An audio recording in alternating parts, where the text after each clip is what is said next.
الحمدللہ وحدہ والصلاة والسلام علی من لا نبی بعدہ اما بعد فاعوذ باللہ من الشیطان الرجیم بسم اللہ الرحمن الرحیم۔ السلام علیکم ناظرین، صبح کی پرنور ساعتوں میں public news T V channel پر پروگرام صدائے قرآن لے کر ڈاکٹر محمد طاہر مصطفیٰ آپ کی خدمت میں حاضر۔ ناظرین کرام، جیسے کہ آپ جانتے ہیں اور میں بھی یاد دہانی کے طور پر روز عرض کرتا ہوں کہ پروگرام صدائے قرآن کا آغاز الحمدللہ رب العالمین ہم نے بالکل ابتدا سے کیا تھا، الحمد سے کیا تھا۔ اس کے بعد سبکن لفظاً حرفاً ہمارا سفر جاری ہے اور قرآن کریم کا تیسرا پارہ ہے۔ اور ناظرین کرام، آج جو ہمارا سبق ہے سورہ بقرہ کی آیت نمبر 270 سے لے کر 274 تک کے مضامین ہمارا موضوع ہیں آج۔ تو آئیے سب سے پہلے ان آیات کی تلاوت سماعت کرتے ہیں امام حرمین شریفین قاری عبدالرحمن السدیس کی آواز میں۔ بسم اللہ الرحمن الرحیم۔ اور تم نے جو کچھ بھی خرچ کیا ہو اور جو بھی نظر مانی ہو، اللہ کو اس کا علم ہے اور ظالموں کا کوئی مددگار نہیں ہے۔ اگر اپنے صدقات اعلانیہ دو تب بھی ٹھیک ہے، اگر چھپا کر حاجت مندوں کی مدد کرو تو یہ تمہارے حق میں زیادہ بہتر ہے۔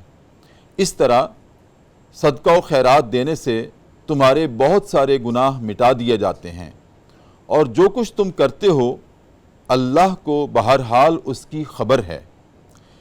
اے ہمارے حبیب، لوگوں کو ہدایت یافتہ کرنا آپ کی ذمہ داری نہیں ہے، ہدایت تو اللہ جسے چاہتا ہے اسے عطا کرتا ہے، اور خیرات کے طور پر تم جو مال خرچ کرتے ہو اے لوگو وہ تمہارے اپنے لیے ہی فائدہ مند ہے، آخر تم اسی لیے تو خرچ کرتے ہو کہ اللہ راضی ہو جائے۔ تو اے لوگو، تم جو بھی مال اللہ کی راہ میں خرچ کرو گے اس کا تمہیں پورا اجر یعنی بدلہ عطا کیا جائے گا، اور تمہاری حق تلفی ہرگز نہیں ہوگی۔ خاص طور پر مدد کے مستحق وہ تنگ دست ہیں جن کا ہر قول و فعل اللہ کی راہ میں پس اس کی رضا اور خوشنودی کو پانا ہے۔ وہ اپنے ذاتی کسب معاش کے لیے زمین پر کوئی دوڑ دھوپ نہیں کرتے، وہ اپنی سفید پوشی کی وجہ سے بظاہر خوشحال نظر آتے ہیں، مگر ان کے چہرے بتلائیں گے کہ اندر سے کس قدر ٹوٹ پھوٹ کا شکار ہیں۔ مگر وہ پھر بھی کسی کے پیچھے نہیں پڑتے، کسی سے لپٹ کر سوال نہیں کرتے۔ ان کی مدد میں جو کچھ مال تم خرچ کرو گے وہ اللہ سے پوشیدہ نہیں رہے گا۔ جو لوگ اپنا مال شب و روز اعلانیہ اور خفیہ طریقے سے خرچ کرتے ہیں ان کا اجر ان کے رب کے پاس ہے، ان کے لیے زندگی میں نہ کوئی خوف ہوگا نہ کوئی ملال۔ ناظرین کرام، یہ ہمارا آج کا سبق ہے پروگرام صدائے قرآن میں، اور آج کے سبق میں ارشاد باری تعالیٰ ہے کہ لوگو تم نے جو بھی خرچ کیا ہو اور جو بھی نظر مانی ہو اللہ کو اس کا پورا علم ہے۔ ناظرین کرام، ایک نئی بات آج سامنے آئی ہے ہمارے آج کے سبق میں، کہ ایک تو یہ ہے کہ تم جو بھی مال خرچ کرتے ہو، اور دوسری بات آج سامنے آئی ہے کہ جو بھی تم نے نظر مانی ہو۔ ناظرین کرام، یہ آج ہم اس پہ گفتگو کریں گے کہ اللہ نے یہ جو ارشاد فرمایا ہے کہ جو بھی تم نے نظر مانی ہو اس کا بھی مجھے علم ہے، یہ نظر کیا ہوتی ہے، اس سے کیا مراد ہے؟ ناظرین کرام، جہاں تک میں سمجھتا ہوں کہ نظر ماننے سے مراد یہ ہے کہ اللہ سے دعا کرنا، اللہ سے آرزو مند ہونا، اللہ سے التجا کرنا، استغاثہ پیش کرنا، اپنی حاجت پیش کرنا کہ الہ العالمین میرا اگر یہ کام ہو گیا، میری اگر یہ مراد پوری ہو گئی تو میں اس کے بدلے میں وہ کام کروں گا جو مجھ پر فرض نہیں ہے، لیکن آپ کی خوشنودی کے لیے میں وہ کام کروں گا۔ ناظرین کرام، وہ اللہ کی خوشنودی کے لیے کوئی بھی کام ہو سکتا ہے، اس کے بندوں کو کھانا کھلانا ہو سکتا ہے، اللہ کو راضی کرنے کے لیے نوافل ادا کرنا ہو سکتا ہے، کوئی خاص عبادت اختیار کرنا ہو سکتا ہے، کچھ بھی ہو سکتا ہے۔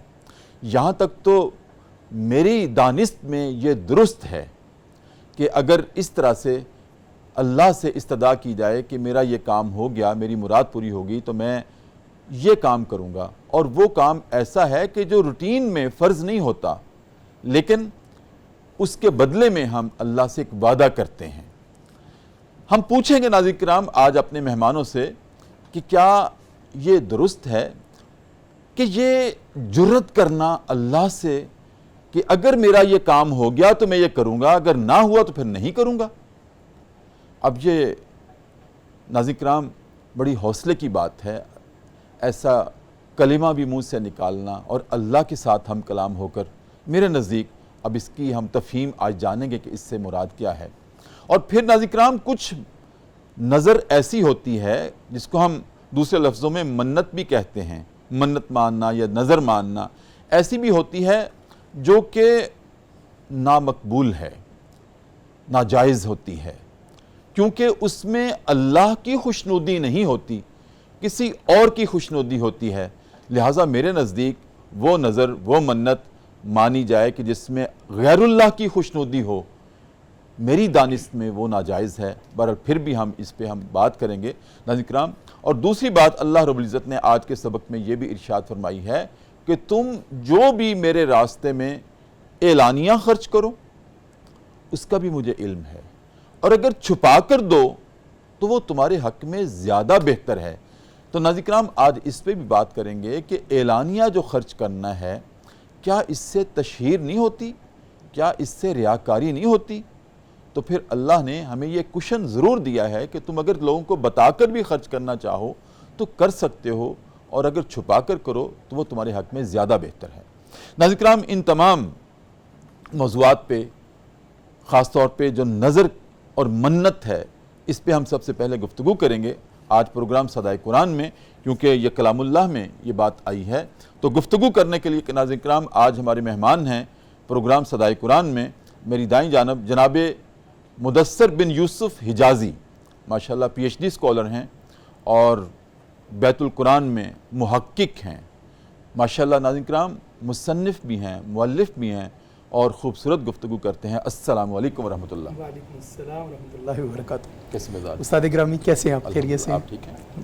اور ناظرین کرام میری بائیں جانب جناب قاری محمد اکرم محمدی، آپ بھی پی ایچ ڈی اسکالر ہیں اور ماشاءاللہ جانبین دونوں ناظرین کرام میرا اثاثہ ہیں، میری زندگی کا سرمایہ ہیں، کیونکہ الحمدللہ تحقیق کے راستے پر میں نے ان کی انگلی پکڑ کر خود اس راستے پر گامزن کیا ہے، اور آج الحمدللہ میرے ساتھ ایم فل کر کے آج پی ایچ ڈی اسکالر ہیں، اور ایک دن آئے گا انشاءاللہ تعالی یہ ڈاکٹر بن کر اسی جگہ پر براجمان ہوں گے اور آپ کے سامنے ہوں گے انشاءاللہ۔ اور ناظرین کرام جناب قاری محمد اکرم محمدی بھی بیت القرآن میں محقق ہیں، مصنف ہیں، ریسرچر ہیں، اور خوب قرآن میں دونوں اصحاب جو ہیں گہرائی اور گہرائی رکھتے ہیں۔ السلام علیکم ورحمۃ اللہ۔ وعلیکم السلام ورحمۃ اللہ کیف وبرکاتہ۔ الحال؟ جناب خیریت سے ہیں؟ الحمدللہ رب العالمین۔ بہت شکریہ آپ حیاک اللہ کرمکم اللہ۔ شکر مدثر صاحب، پروگرام کا مقدمہ حسب معمول آپ کے سامنے رکھا، اور میں نے عرض کیا تھا، شروع میں ہی عرض کیا تھا، آج ایک نئی بات آئی ہے ہمارے سبق میں جو پہلی دفعہ اس کا تذکرہ ہو رہا ہے، اور یہ ہماری زندگی میں اس طرح کی بات دیکھنے کو آتی ہے کہ ہم اللہ سے گزارش کرتے ہیں، التجا کرتے ہیں کہ میرا فلاں کام ہو گیا تو میں یہ کروں گا۔ آپ سے سمجھنا چاہتا ہوں اور اپنے ناظرین کو بھی سمجھانا چاہتا ہوں، کیا یہ اللہ کے ساتھ کچھ سودے بازی تو نہیں ہے کہ یہ اگر ہو گیا تو میں کروں گا، نہیں ہوا تو نہیں کروں گا، اور یہ کہنا کہ نہیں کروں گا، اگر ہو گیا تو کروں گا، میں سمجھتا ہوں کہ بڑی جرت اور حوصلے کی بات ہے کہ اللہ تعالیٰ سے اس طرح سے، لیکن اللہ نے کتاب اللہ میں اس کا ذکر کیا ہے، تو کہاں تک اس کا جواز ہے اور کہاں تک اس کا جواز نہیں ہے، کیا حدود و قیود ہیں نظر ماننے کی؟ ارشاد۔ بہت شکریہ استاد گرامی، ایک تو آپ کا شکریہ اور پبلک نیوز چینل کا شکریہ، آپ نے ایک بار پھر موقع دیا، اور صدائے قرآن ہے، صدائے قرآن لگ رہی ہے، اور یہ جو آج کا موضوع ہے نظر ماننا، جی اس کی اللہ سبحانہ و تعالیٰ نے یہ جو ہم نے آیات پڑھی ہیں، آیت نمبر 270